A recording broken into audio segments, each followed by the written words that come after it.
and welcome to this podcast about all kinds of yarny creations and fiber arts. My name is Doug and I'm coming to you from Albuquerque in New Mexico, and we have a beautiful and sunny day today, as we usually do here in Albuquerque. I went upstairs again to my daughter's room because it's so nice and quiet up here and I can spread out and I don't get in my husband's way downstairs and he doesn't get in mine, so everything perfect. I hope you're all doing well and had a good start into this year. And I certainly did. And I'm excited about the new year and about all the makings, and as usual about everything that's on my needles. Today I have also a finished sewing project that I wanted to show you because I have been super inspired by the bag that Selma of Selma Knits gifted me in October, and I guess it's been working in my brain, and so I decided I have to make one of these, also because I also do have a lot of scraps of fabric and avalanche, and I thought I want to do something with them. So I made this one for myself and another one for a friend, but I wanted to show you my favorite piece, my favorite part of this one. Oh, sorry, this is coming down on me. Don't do that.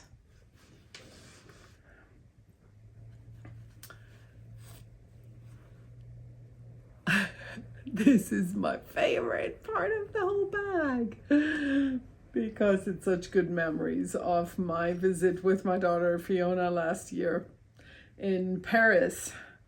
Yeah, I'm very happy with how this turned out, and I will probably be making, I will be making more. I've already cut a lot of strips in different sizes. This is quite tall, and I wanted to aim for two smaller sizes, and we'll see what happens. I've cut a lot of strips and I'm excited to piece them together because that's the fun with all the different colors. Yeah, what next? Oh yes, of course, what I am wearing. I have a bit of a love-hate relationship with this sweater. It is the Cumulus blouse.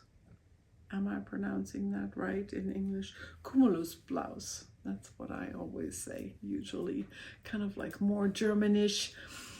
Yeah, I made this quite a bit of years ago, and I remember finishing it in Germany, and I washed it and laid it out, and I thought, this is a total fail. And then I put it on and I loved it. But I tell you what bugs me about it still to this day. And you may guess, I like my sleeves narrower. Yeah.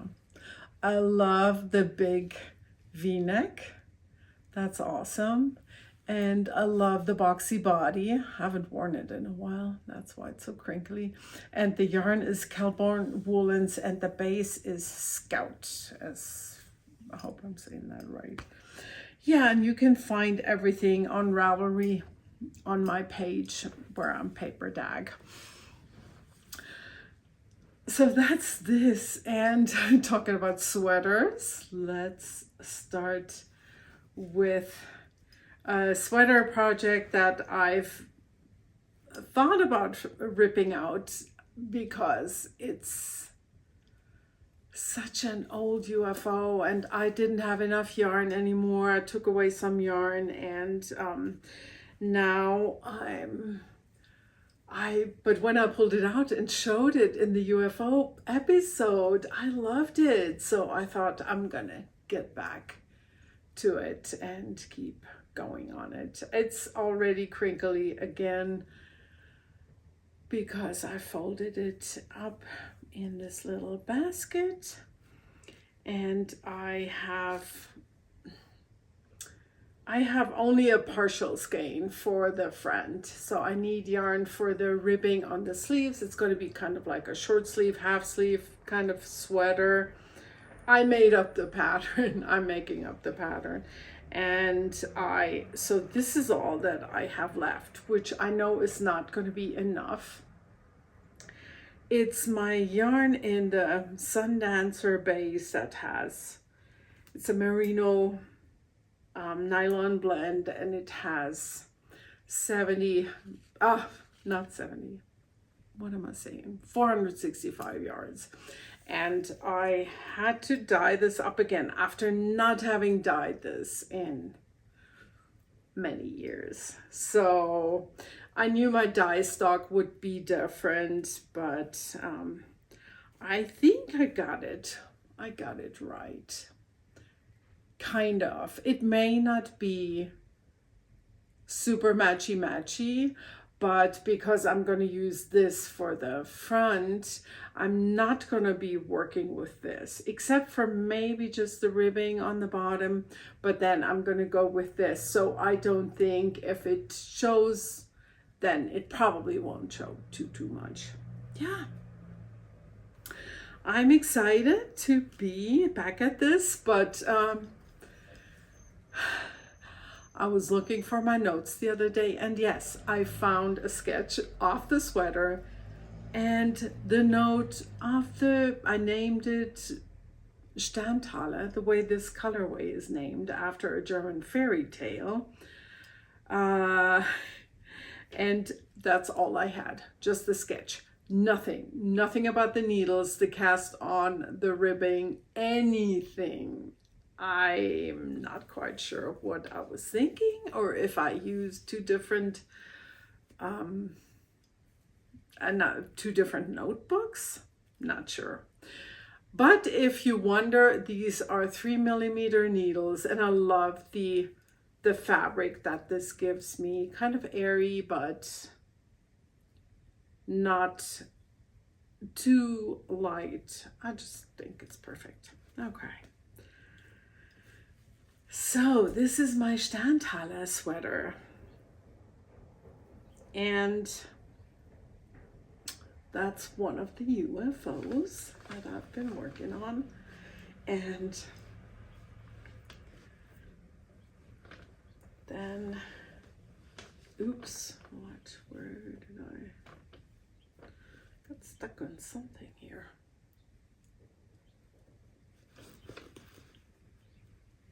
And this is a shawl where I told you, I think last episode, that I cast on 50 stitches, and I'm knitting with 5.5mm needles. Well, the needles were right. The stitches, no.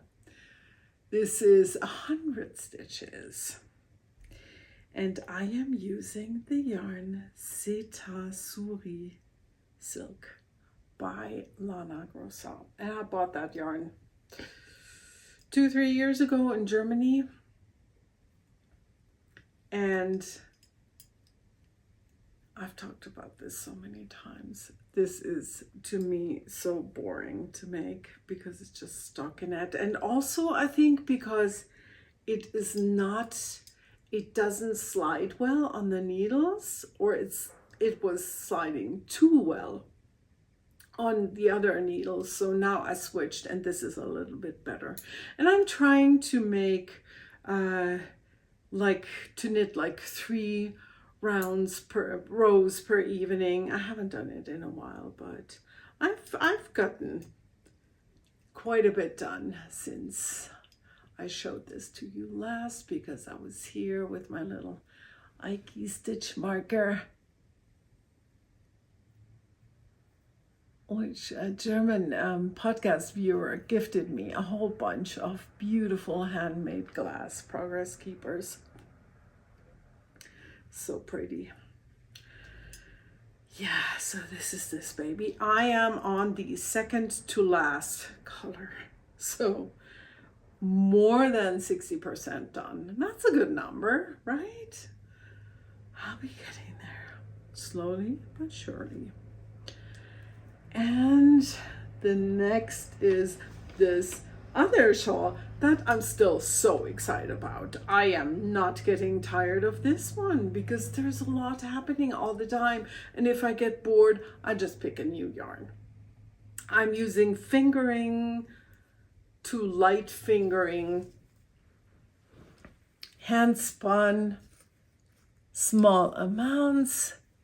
And I'm pretty sure I showed you last time this small ball of yarn that I had spun, and it's now in there. And I love the contrast. It's just, you know, it's like anything goes. Love it. Yeah. It is. Well, I should tell you what I'm knitting, right? You may want to make the same shawl. This is the outline by Beata of Hedgehog Fibers. It's a free pattern that you can find on Ravelry, and I am using, I think these are 4mm needles. Chagu as usual. And next, yes. I have picked up my aster again. This is a pattern by the fabulous Natasha Hornby, and it is just glorious. This is where I picked it back up, and this is what I've been accomplishing, if you want to call it that, since I picked it back up. Yeah. It's funny because we all sometimes love this kick of a new project, and it's so fun to start something new. You just wait long enough with a work in progress and you get that same kick. I must say, I am especially fond of this yarn. Let me tell you everything about it. I am thinking 3.5mm needles.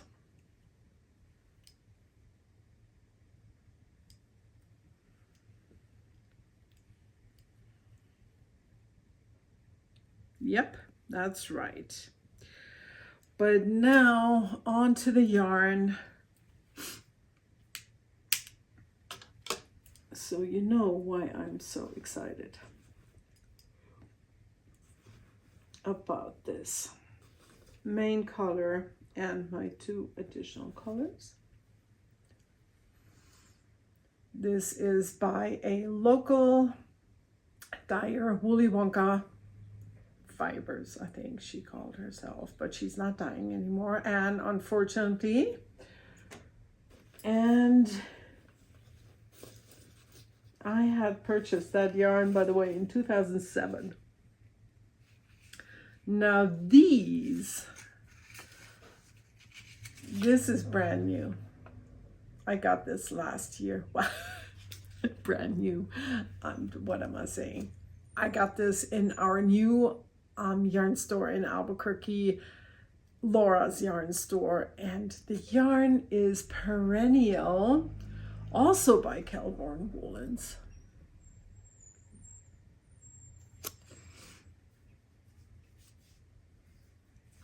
And this glorious stuff is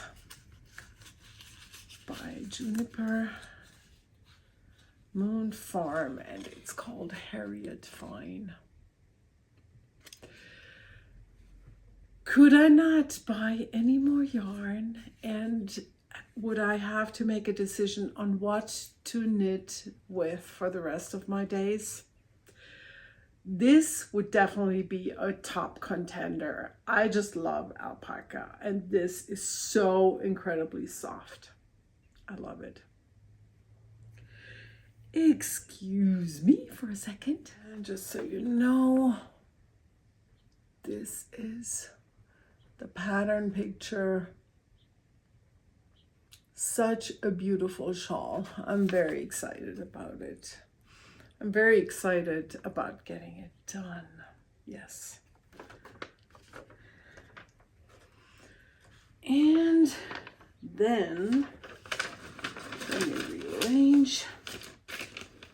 Yeah, in regards to UFOs, I've been continuing to work on my sock memory blanket. And what I have done since I picked it back up is this row. Sometimes I knit a square in an evening, but actually I'm doing exactly what I had planned to do after weaving in the ends in the center part, not on the edge, because I want to be able to work along the seams. But I am knitting about, I would say on average, about 3 squares per week. Yeah. And so this is coming along nicely. And yet again, this is from my German friend Maita, the bling, where I marked all the new squares since I picked up the blanket again. I'm making my squares with 3mm needles, and I pick up 49 stitches, 24, 1, 24, yeah. In case you wonder. It's funny because here's the blanket that my mom made for Fiona, and you can totally tell that I knit quite a bit tighter than she used to, because her squares are bigger, even though she had the same stitch count. Yeah. Blankets, blankets, blankets. I showed you the hexagon blanket and that it was really driving me bonkers, literally, to look at all the ends hanging from the back. And I'm happy to report that I took care of all the ends. I feel like this took me 2.5 hours. Yeah. It was a lot, and people have suggested to me to work in the ends as I'm crocheting, but I just don't like it. It doesn't feel solid to me. Yeah, so whatever, you gotta go with your gut feeling. Not that I'm saying it's not solid enough. If you do that, by all means, do what works best for you. Yeah. And now I'm ready to occasionally add a hexagon to possibly get this done at some point, maybe. No, I'm looking, where's the front? I don't know if I showed you the front or the back. That's a good sign.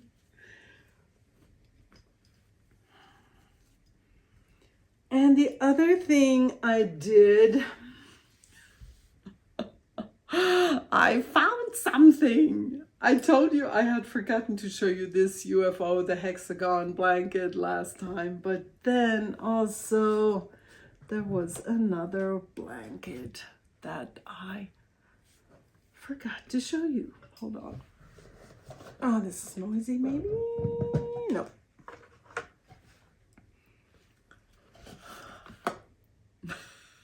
This is where it lives.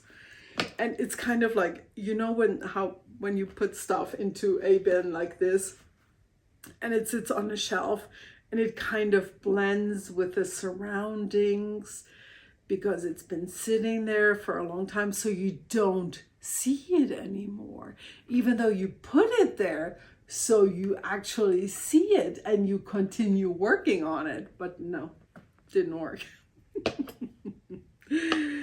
Okay, so here's the story. My mother, whom I lost a few years ago to COVID, that was her thing. She was very frugal, so she used leftover yarns to make things that were useful.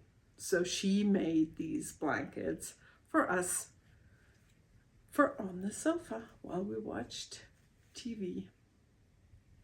And the pattern, it was something that made me sad. I'm like, oh my God, I don't know what the stitches of these blankets that she used to make. But then I figured it out and I started my own blanket, and I started it with sock yarn because she was a sock knitter. So I thought this was a great commemorative project, and I don't know if I'm gonna continue on it. I made a sweater for my brother with sock yarn leftovers, and I see a lot of bright and beautiful colors of sock yarns that I could also use in a sweater for myself, because I've always thought that he has a sweater made from sock yarn leftovers that she all touched and used, and so I thought I should have one too. So I don't know, that's an option.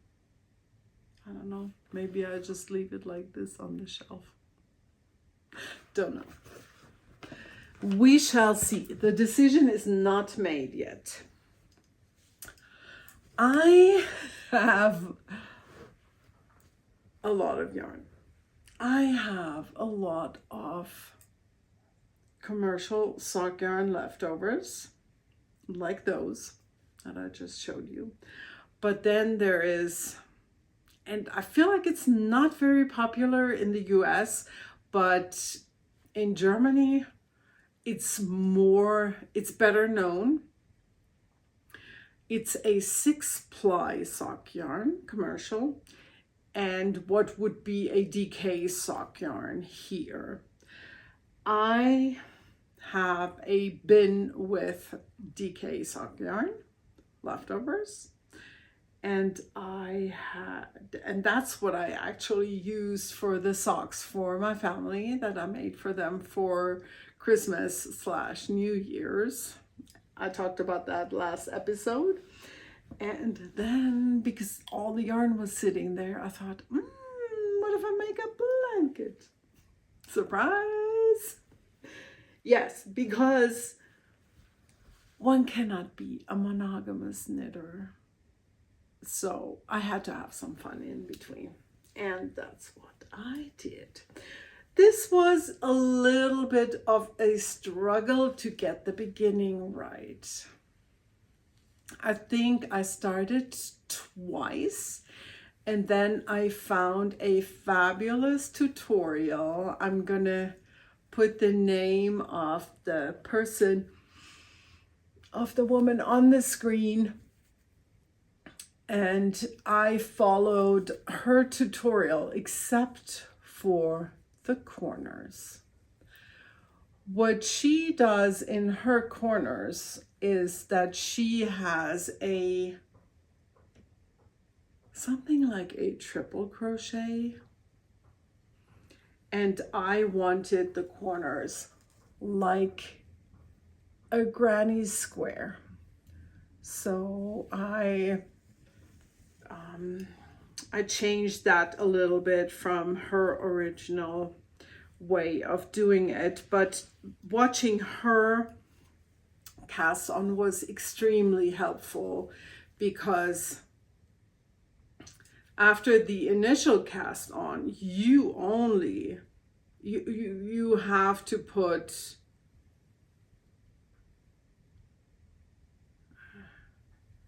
3 stitches in the middle, and then the next row you are not yet to the way you work the corners later. This is kind of hard to explain if I don't, because I didn't even draw it up yet. I may have, but I didn't bring that. Yeah, I don't know if that's of any interest to you, but I'm loving this. I love the scrappy look.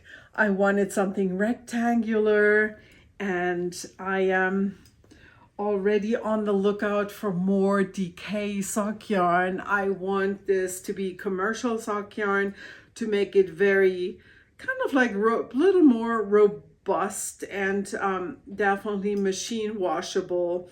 And I'm using a 5mm hook, and that's about all there is to say. I will show this to you occasionally when there is good progress made. Yeah. So excited about this. And I, by the way, in case you wonder, hey, why do you not use fingering yarn held double for this? I did not want that super duper marled look that you get from holding 2 yarns together. That's why I chose to use the DK weight. Yes, that is this. And then, like I said, because we need something new from time to time, I all of a sudden spur of the moment idea, and I thought, hey, I want to knit and felt a pen cozy. It didn't work out the way I thought it would, or hoped it would. I have no idea what went wrong. But let me show you how I have arranged my yarns now. So these are mainly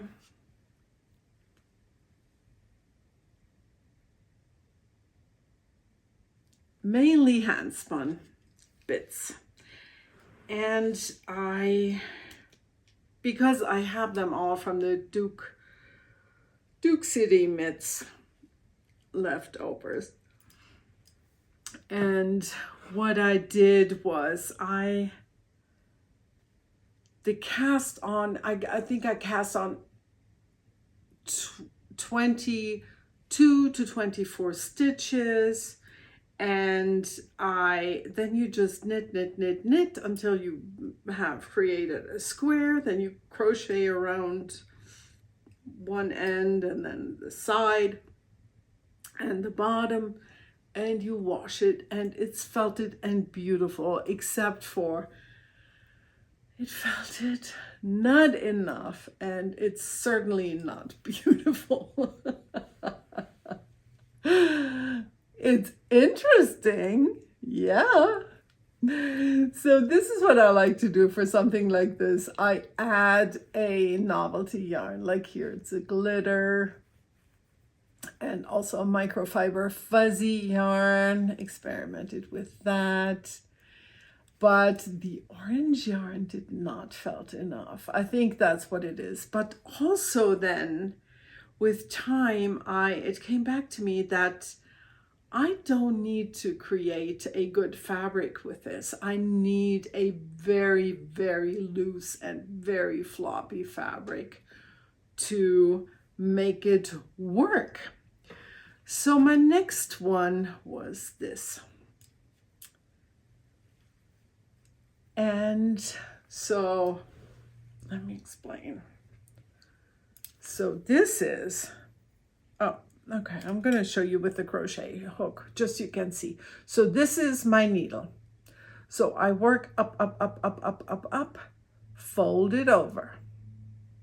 But first, I crochet around one edge. Crochet around one edge while it's still open. And then I close the seam and I close the bottom. And as you can see here, this is not enough. So because it pulls together here, but it doesn't get enough pull on the other side. So I remedied this and I grabbed more of this yarn that I used here, except for the novelty, I didn't use that. And I crocheted after felting along that other edge. And now I think I can use this. This is kind of cool. And this is yet again the novelty microfiber. And you see the glitter. And I think for the edge, I used a boucle yarn. Yeah, this is kind of cool. Love this. And I tried to brush this a little bit, but it didn't work so much. So it didn't work so well. Next one, total disaster. And the cool thing is if you use leftovers, you can just then cut off these bits and nothing's gonna unravel, but you just need to do it after felting.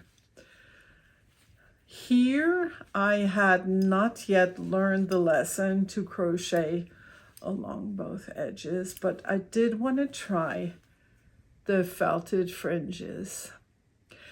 And I almost tossed this yesterday, and then I remembered my friend, she's a fiber artist who creates these amazing bracelets, and I know she's gonna be thrilled to use this.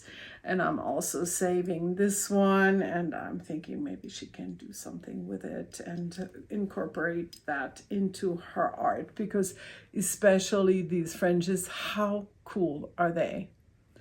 Yes, a fail in regards to a pen cozy or a for reading glasses, but such a fun effect.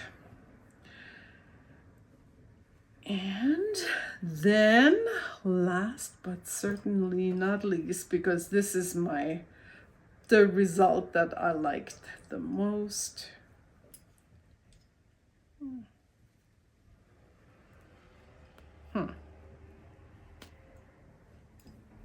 That's this one. So here I did crochet on both edges. This one was the folded one. You can still tell a little bit. It's a little bit longer, an iota longer. And for this one, I held mohair with it. And here you can tell this, you get this super fun effect of those bubbles. That's because there was some kind of a silk in the yarn. And the mohair, I have to say, this was mohair with kind of like the older 80s mohair. I had a small leftover bit, and that was the most amazing in the end result. I did use mohair throughout the whole thing, but the rest, it was like, take it or leave it, it barely shows, but here it does for the purple. Love it. And I could totally nicely brush that up. Also did the fringes, not as much as on the other one, because I thought, well, maybe I overdid it a little bit on that one. Let's see, glasses. Yep. That's going to be a good one for readers. I'm not decided yet if I'm going to put a lining or a button on top. I will still have to decide. I just started doing these. And I used, for that last one, I used the 9mm needle So it's super floppy and loosey-goosey, but also I'm going to go back to trying to use a 10 millimeter needle. And then I have a giant crochet hook, US 10, 6 millimeter. This is originally probably for Tunisian crochet, but whatever. Yeah, I'm going to continue playing a little bit with this. And maybe I will put a lining in, a special fabric, and a special button. We'll see, we'll see. So that is this, and now last but most certainly not at all least, I want to get to my rug hooking because it's, I gotta say, I'm so excited I'm back into rug hooking, and I did indeed finish Fiona's Rudy. This is a piece that I've hooked after a drawing that she made who knows when. She was probably still in elementary school. And as of now, the original is lost. Probably not forever, but I just don't know where it is. Doesn't matter. And I was, what do you need to know? So I wanted a sparkly star, so I used some gift ribbon. Even though it has some wire in it, it didn't matter too much. And a bunch of different shades of bright yellow. Love the way I got his face. I was a little bit nervous to get his smile right, but I think it's amazing. I have the tail a bit dimensional. If you can see that, I hope so. 3-dimensional, I mean, of course. And the original drawing, the copy that I had has all kinds of ornaments on the tree, but the tree is already very busy. So I don't know, it felt finished to me when I was done. And at the very end, I thought, oh my God, I never did the ornaments. I had the idea of adding a few beads and pull those into the hooking, but I don't know. I may leave it as is for now, definitely. And I had thought about a mustardy brownish color for the edge. For the edge, you use a yarn, but I didn't have anything. I thought I had some, but I didn't. The color that whatever I found was not right. Then I went into my hand spun bin, and this was perfect. And I hope you can see it, that it has a little bit of sparkle, and it even has these bits of turquoise and some mohair locks, and I just think that's just really great. I whipped the edge, which means you roll the fabric upward and then you stitch. You come from the bottom, you go in from the top. Yeah, you just keep going until you are done. I think that the fibers that I spun the yarn from came from my friend Sherry. Yeah. Sherry, I don't know if you are still doing a podcast, but she used to have one, and she did a lot about her rug hooking and her knitting and her spinning, and her fibers were always gorgeous. I don't know if she still does that either. Yeah. Okay. So that is Fiona's Rudy. Now I immediately went back to the bird. I call it the bird because our last name is Bird, B-Y-R-D, and it's a drawing of our son of a bird, which I wanted to transform into a rug. And this one, yes, don't freak out, this will go on the floor. It will go beside his bed. I have no idea what you see right now. I hope you see the right stuff. Yes, you do, most likely. Yeah.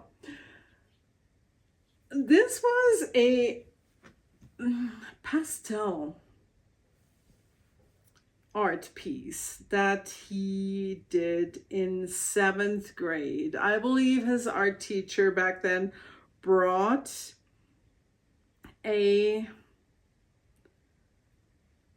bird to school, and the whole class got to create some art from that. Yeah.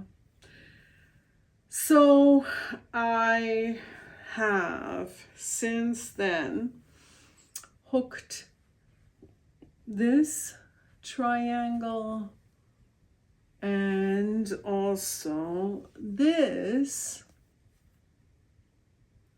and started on this one, but I ran out of that stupid green. Oh my gosh. I didn't think I would. So I have to rip that out and figure out something else.